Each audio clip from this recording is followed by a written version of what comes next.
सभी राष्ट्रवादियों का स्वागत है पॉलिटिकल बज़ में। दोस्तों, यूपी के बरेली के अंदर में 2 दिन पहले जो हिंसा फैली थी, जिस तरीके से पुलिस प्रशासन पे फायरिंग हुई थी, उसके बाद में यूपी पुलिस के एक्शन देख के बहुत सारे असामाजिक तत्व और दंगइयों के बीच में खौफ फैल गया है योगी आदित्यनाथ जी का। कल योगी आदित्यनाथ जी ने एक मंच से जो बातें कही, उसको सुन के खौफ में मुझे लग रहा है ये दंगई सो नहीं पाएंगे रात भर, कई दिनों तक, क्योंकि अब जो इनके ऊपर में गाज गिरने वाली है, जो सजा होने वाली है, उसका एक ट्रेलर दिया है बाबा योगी आदित्यनाथ ने कल अपने बयान में। मैं आपको वो बयान सुनवाऊंगा दोस्तों, लेकिन तौकीर रजा को जैसे ही अरेस्ट किया, उसने कुछ राज उगले हैं जिसके बारे में बात करना बहुत ही आवश्यक है। ये तौकीर रजा दोस्तों मास्टरमाइंड था इस दंगे का। अब इससे पहले इसने 5 दिन से ये लगा हुआ था पूरी तरह से हिंसा को फैलाने के लिए। आई लव मोहम्मद के नाम पे प्रोटेस्ट को हवा इसी ने दी थी और अलग अलग शहरों में इसकी प्रदर्शन करने की प्लानिंग भी चल रही थी। एक होटल में छिप के ये प्लानिंग कर रहा था, तो उस होटल को भी यूपी पुलिस ने पूरी तरह से सील कर दिया। होटल के मालिकों को भी पकड़ लिया है और साथ ही साथ में जिस बंदे का ये होटल था उसका नाम आरिफ बताया जा रहा है। तौकीर रजा के साथ में 69 उसके अलग अलग सहयोगी को भी अरेस्ट कर लिया है यूपी पुलिस ने। 2500 से ज्यादा अननोन लोगों के ऊपर में एफआईआर लॉन्च कर दी है और 180 नामजद लोगों के ऊपर में भी यूपी पुलिस ने कार्यवाही शुरू कर दी है, एफआईआर लॉन्च कर दी है। तो आप समझ सकते हैं कि इस वक्त में जब पूरा भारत नवरात्र मना रहा है, उस बीच उत्तर प्रदेश पुलिस रात भर एक्शन मोड में आते हुए एक एक दंगइयों की जांच में लगी हुई है। सीसीटीवी फुटेज से लेकर वीडियोग्राफी, हर एक इंफॉर्मेशन खंगाली जा रही है और सबको आइडेंटिफाई किया जा रहा है। व्हाट्सएप मैसेजेस को खंगाले जा रहे हैं, नेटवर्कों को खंगाला जा रहा है कि दंगा के वक्त में वहां पे कितने मोबाइल एक्टिव थे। जो बच्चों और महिलाओं को छोड़ दिया था ना इन दंगइयों ने सामने, फ्रंट में फेस करके उनके पीछे छुप गए थे ये लोग, तो किसी को नहीं बख्शा जाएगा, फिर वो चाहे बच्चे हो, लेडीज हो या फिर वो खुद हो। उनकी प्लानिंग कामयाब नहीं हुई। अब तौकीर रजा का हाल कैसा होगा मैं आपको बता दूं, चांगुर बाबा से भी बदतर होने जा रहा है। आप पहले तो बाबा योगी आदित्यनाथ जी का ये बयान सुनिए, उसके बाद में हम चर्चा आगे बढ़ाते हैं। दोस्तों, जिसने भी कानून को हाथ में लेने का प्रयास किया, जो भी राह चलते हुए राहगीर पर हमला करेगा, जो भी बेटी की सुरक्षा पे सेल लगाने का कार्य करेगा और जो भी व्यापारिक प्रतिष्ठानों में आगजनी करने का दुस्साहस करेगा, जो भी पर्व और त्योहारों में उपद्रव करेगा, उसको हम पहले से इस बारे में कह देंगे कि उसको बिना मांगे जहन्नुम में जाने का टिकट हम काट करके दिला देंगे।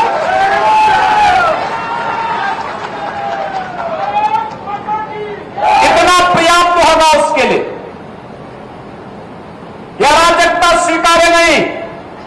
विकास में हर व्यक्ति की भागीदारी जब सुनिश्चित की गई है, गांव-गांव का विकास हो रहा है, कल्याणकारी योजनाओं में बिना भेदभाव के शासन की योजना का लाभ उपलब्ध करवाया जा रहा है, बिना भेदभाव के युवाओं को नौकरी और रोजगार उपलब्ध करवाया जा रहा है, तो फिर यह अराजकता कैसे? तो चंद लोगों को माहौल खराब करने की छूट नहीं देनी चाहिए। ये वही लोग हैं जिन्होंने उत्तर प्रदेश की भ्रष्ट सरकारों के साथ मिलकर के उत्तर प्रदेश के सामने पहचान का संकट खड़ा किया था। ये वही लोग हैं जिन्होंने उत्तर प्रदेश को बीमारू राज्य बना दिया था। ये वही लोग हैं जिन लोगों के दंगों के कारण प्रदेश में कोई निवेश नहीं आता था, कोई उद्योग नहीं लगता था, कोई विकास का कार्य नहीं हो पाता था। और आज पिछले 8.5 वर्ष के अंदर उनकी मंशा सफल नहीं हुई। अब नए नए तौर तरीके अपनाने का कार्य कर रहे हैं, लेकिन याद रखना होगा, वे जितना सोचते हैं उससे ज्यादा हमारी पहले से तैयारी रहती है। और जब भी दुस्साहस करेंगे ऐसे ही पिटोगे जैसे बरेली के अंदर पीटे गए हो। सुना आपने, योगी आदित्यनाथ जी ने बिना लाग लपेटे सीधी अपनी क्लियर वार्निंग दे दी और बता भी दिया कि अब दंगइयों के साथ में क्या होने जा रहा है। आपको बता दूं कि तौकीर रजा ने यह तक कबूला है कि उसके 77 करीबी भीड़ जुटाने में लगे हुए थे। ये जो भीड़ आई थी अचानक से, हजारों की संख्या में लोग आए थे, तो इसको जुटाने में तौकीर रजा के 77 करीबी 77 करीबियों ने मदद की है, जिसमें से कहा जा रहा है कि 5 नगर निगम के पार्षद भी थे। अब पार्षद का रुतबा होता है, तो पार्षद ने भीड़ जुटा ली अपने लोगों को आवाज दे दे के कि जाओ चलो अब हम चलेंगे इस्लामिया मैदान की तरफ में, जबकि उनको परमिशन नहीं दी गई थी। फिर बाबा योगी आदित्यनाथ जी ने एक गजवाए हिंद करने वाली ये जो सोच है, जिसको शुरुआत पाकिस्तान के अंदर में हुई थी दोस्तों, और इस गजवाए हिंद जो भारत के अंदर में जिहादी है, जैसे मौलाना है, कई इमाम है, ये जो सोच रखने वाले लोग हैं, उनको भी क्लियर मैसेज दिया है। लेकिन इससे पहले मैं आज मुसलमानों से कुछ पूछना चाहता हूं, एक सीधा सा जवाब मुझे दे दे। तौकीर रजा पूरा मास्टर माइंड था, उसने हजारों लोगों को बुलाया, भीड़ बनाया, और खुद भले अंडरग्राउंड रहा, वो खुद नहीं गया। योगी का खौफ था, पुलिस प्रशासन का खौफ था, इसलिए खुद नहीं गया भीड़ के साथ में। मुझे एक सवाल पूछना है कि बताइए, तौकीर रजा के बच्चे कहां हैं? विदेशों में पढ़ रहे हैं, बिजनेसेस कर रहे हैं, क्या सड़क पे उतर के नारेबाजी कर रहे थे? इनके बच्चे कभी नहीं करेंगे नारेबाजी। अब जब 2-2.5 हजार लोगों के ऊपर में एफआईआर हुई है, जब इनके घर तोड़े जाएंगे, बुलडोजर एक्शन होगा, इनकी जिंदगियां तो खत्म। ये क्रिमिनल बन गए भाई, इनकी जिंदगियां बर्बाद हो चुकी। तो कौन आएगा बचाने इनको? तौकीर रजा आएगा, क्योंकि इन लोगों ने पुलिस के ऊपर में फायरिंग की है। 15 पुलिसकर्मी बुरी तरह से जख्मी हुए हैं, पुलिस के ऊपर में पत्थरबाजी की है। तो ये जो हिंसा और दंगा फैलाने की जो कोशिश की थी ना, इसकी सजा तो मिलेगी दंगइयों को और पत्थरबाजों को और फायरिंग करने वालों को, कोई नहीं बख्शा जाएगा। बस सवाल इतना सा है, ये जिनके उकसावे में ये गरीब लोग आ जाते हैं, जो बच्चे और महिलाओं को आगे खड़ा कर देते हैं, तो ये जो भड़का रहे हैं, उनके बच्चे कहां, उनकी फैमिलियां वाले कहां हैं? आपको बताऊं तौकीर रजा कौन है? ये एक फिक्सर है, फिक्सर, सेटिंग बाज आदमी है।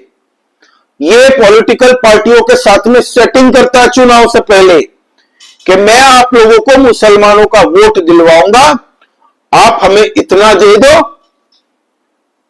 और हमारी 2-4-5 मांगे पूरी कर देना। अपने फैमिली की प्रॉपर्टियां बनवाता है, अपने पैसे बनाता है, पॉलिटिकल पार्टियों से वोट के बदले में सौदाबाजी ये करता है, अपनी फैमिली इनकी मौज में है। किसके ऊपर ये डील करता पता आपको? ये जो गरीब तबका है ना, इनको जो मौलाना साहब करके सूली चढ़ जाते हैं। तो अब भाई जो होने वाला है ना, वो चांगुर इसके सामने बच्चा लगने जा रहा है जो अब होने वाला है। क्योंकि योगी आदित्यनाथ जी ने पहले चीफ मिनिस्टर, पहला ऐसा नेता देखा मैंने जो बिना लाभ लपेटे क्लियर कट मैसेज देता है, कुछ करने से पहले वार्निंग भी देता है। अब सुनिए योगी आदित्यनाथ जी ने इस गजवाए हिंद वाली सोच वालों, पत्थरबाजों और दंगइयों के लिए क्या मैसेज दिया है। जबरदस्त तरीके से उन्होंने एक मैसेज दिया है, आप सुनिए। कुछ लोग रहते भारत में हैं, लेकिन गजवाए हिंद का नारा लेकर के भारत के अंदर राष्ट्र विरोधी गतिविधियों को बढ़ावा देने का कुत्सित कार्य कर रहे हैं। गजवाए हिंद हिंदुस्तान की धरती पर नहीं होगा। भारत की धरती, ये भारत के देवीय महापुरुषों, अवतारी महापुरुषों, देश के लिए अपना बलिदान देने वाले महापुरुषों के आदर्शों से संचालित होगा। गजवाए हिंद की कल्पना करना भी और उसका सपना देखना भी जहन्नुम में जाने का टिकट का रास्ता पैदा कर देगा। अगर किसी को जहन्नुम में जाना हो हिंद के नाम पर अराजकता पैदा करने का कुत्सित प्रयास करें और छद्म रूप में जो लोग इस प्रकार की गतिविधियों में लिप्त हैं वे भी कान खोल करके सुन लें। देर सवेर छांगुर जैसे हाल तो उनके भी होने ही हैं। आपने देखा होगा, यही है ये कानूनियों का हाल। कैसे छद्म रूप से लोगों में भ्रम पैदा हो। जलालुद्दीन ने अपना उपनाम रख दिया था छांगुर बाबा, जिससे हिंदू भ्रम में रहे, समाज की आंखों में धूल झोंक लेगा, लेकिन पापी कितना भी अपने पाप को छुपाने का प्रयास करेगा, उसका पाप का समय तो पाप का घड़ा भरना ही भरना है, और पाप का घड़ा भरेगा, इस धरती माता उसको कभी बर्दाश्त नहीं कर पाएगी। और छांगुर जैसे दुष्कर्मियों और राष्ट्रद्रोही तत्वों के द्वारा छद्म रूप से यही कार्य बलरामपुर की धरती से करने का प्रयास हो रहा था। हमें सतर्क होना होगा। जो लोग हिंदुस्तान की धरती पर रह करके भारत विरोधी गतिविधियों में लिप्त हैं, हिंदू विरोधी गतिविधियों में लिप्त हैं, हमें ऐसे कानूनियों से सतर्क रहना होगा। उन्हें सख्ती से जवाब देना होगा। स्थानीय प्रशासन और पुलिस को इसके प्रति सजग करना होगा और समय समय पर इनकी गतिविधियों के बारे में शासन को अवगत कराना होगा, जिससे समय रहते इनकी नाजायज गतिविधियों पर सरकार पूरी तरह नकेल कस सके। तो योगी आदित्यनाथ जी तो एक्शन लेंगे। अब अखिलेश यादव की पार्टी इसमें इन्वॉल्व है, कांग्रेस पार्टी इन्वॉल्व है, कौन कौन इन्वॉल्व है, जितने भी ऐसे मौलाना मौलवी होंगे जिन्होंने अलग अलग शहरों में हिंसा भड़काने की कोशिश की, वो भी धर दबोचे जाएंगे। कहीं भी भाग ले वो पकड़े तो जाएंगे ही जाएंगे। अब आपको बता दूं दोस्तों कि यूपी के बरेली शहर के पास में कुछ जिले हैं जहां पे हाई अलर्ट ऑलरेडी जारी कर दिया है पुलिस प्रशासन ने। वो एरिया है रामपुर, पीलीभीत, शाहजहांपुर, मुरादाबाद, बदाऊं, संभल, बिजनौर और भी कई कुछ एरिया है जहां पे हाई अलर्ट घोषित कर दिया है। तो अब दंगाइयों के बीच में बहुत बड़ा खौफ का माहौल चल रहा है इस वक्त में। और मैं एक सलाह देता हूं उनको, ये बताना चाहता हूं कि गुरु सब कुछ काम छोड़ के अभी रेंट का घर खोजने जाओ, भाड़े का घर, किराए का घर खोजने के लिए निकल पड़ो, क्योंकि आने वाले वक्त में अब तुम्हारा घर टूटने वाला है, बुलडोजर एक्शन होने वाला है। अभी इस वक्त में पुलिस प्रशासन पूरी तरह से शॉर्टलिस्ट कर रही है कहां कहां पे इलीगल मकान है। तो अब किराए का मकान खोजना शुरू कर दो, क्योंकि बाद में किराए का मकान भी कहीं नहीं मिलने वाला, मिलेगा भी तो भी बहुत भाड़े वाला, बहुत पैसे लगेंगे। तो एक एडवाइस देता हूं आपको, पत्थरबाजी कर ली, पुलिस पे फायरिंग कर ली, बच के कहां जाओगे? पुलिस तो पकड़ेगी, सजा भी देगी और होना भी चाहिए, बुलडोजर एक्शन भी होगा।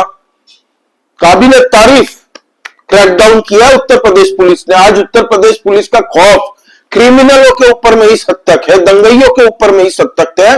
ये जो जिहादी मानसिकता वाले कुछ लोग जो हिंदू मुस्लिम के बीच में दंगा भड़काना चाहते हैं, उन लोगों के बीच में ये खौफ है। मैं आपको वीडियो दिखा के बताता हूं, आप अपने आप समझ जाएंगे। बुलडोजर देखते ही फतेहपुर बोल के एक जगह है दोस्तों यूपी में, जब पता चला कि बुलडोजर यहां पे आ रहा है इस तरफ में राउंड मारने, बुलडोजर की रेकी हो रही है, तो उसके खौफ से लोगों ने क्या किया देखिए, पोस्टर फाड़ने लग गया। आई लव मोहम्मद के जो पोस्टर चिपकाए थे ना हर जगह पे अपने घरों के बाहर यहां वहां, वो सब पोस्टर खुद ही फाड़ रहे थे। देखिए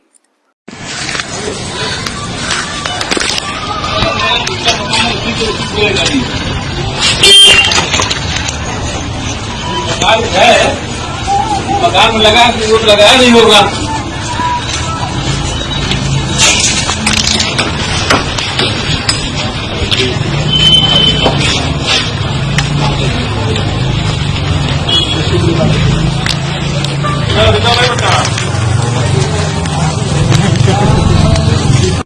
देखा आपने दोस्तों। तो अब इलाज अभी हुआ नहीं है, इलाज की तैयारी चल रही है, इलाज तो अब होने वाला है।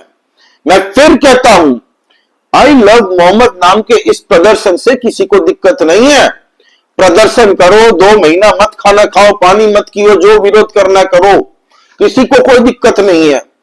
लेकिन प्रदर्शन के नाम पे जो हिंदू विरोधी बयान दिए गए, जो सर तन से जुदा के बयान दिए गए, और जो पत्थरबाजी होती है पुलिस प्रशासन पे, जो दंगा होता है, जो फायरिंग होती है, वो किसी को बर्दाश्त नहीं है, एक भारतीय को बर्दाश्त नहीं है। और यही रीजन है कि आज उत्तर प्रदेश पुलिस को पूरी इज्जत मिल रही है और उनको सपोर्ट मिल रहा है जनता का, इंक्लूडिंग मी। हर एक पब्लिक आज सपोर्ट कर रही है उत्तर प्रदेश का, और उत्तर प्रदेश पुलिस का और योगी आदित्यनाथ जी का। सोशल मीडिया देख लीजिए, लोग सेलिब्रेट कर रहे हैं कि एक भी दंगैया नहीं छूटना चाहिए। यूपी पुलिस के कोई फंडामेंटल राइट्स नहीं है, उनके परिवार वाली नहीं है, वो क्या 24 घंटे खाली ड्यूटी करते रहेंगे क्या? सोसाइटी के लिए वो मेहनत करते हैं और देश की अंदर की रक्षा उनकी जिम्मेदारी है और वो निभाते हैं बखूबी। किसी को उनके ऊपर में पत्थरबाजी तो छोड़िए, एक बार वो ड्यूटी करके देख ले, एक दिन के लिए भी, कोई भी, पता चल जाएगा कि आसान नहीं है भाई। तो ये जो तौकीर रजा है ना, ये तौकीर रजा का हाल तो चांगुर से भी बहुत बुरा होने वाला है भाई। इसकी मनी लॉन्ड्रिंग से लेके सब कुछ चीजों पे जांच होगी। 17 से ज्यादा केसेस है इसके ऊपर में, तौकीर रजा के ऊपर में। 2010 में जो बरेली की हिंसा हुई थी उसमें भी यही इन्वॉल्व था, और इसके ऊपर में वो 2010 के केसेस अभी भी चल रहा है, क्योंकि हमारे देश में भगवान से भी बड़े माननीय मिलॉर्ड साहब के कटघरे में अभी भी इसका केस चल रहा है। तो आप प्लीज कमेंट करके बता दीजिए दोस्तों कि यह योगी आदित्यनाथ जी सही कर रहे हैं कि नहीं। आपका कमेंट बहुत ही अमूल्यवान होगा दोस्तों, और प्लीज लाइक कर दीजिए इस वीडियो को, please subscribe to this channel. जय श्री राम सभी सनातनी और राष्ट्रवादी भाइयों को। जय हिंद, वंदे मातरम।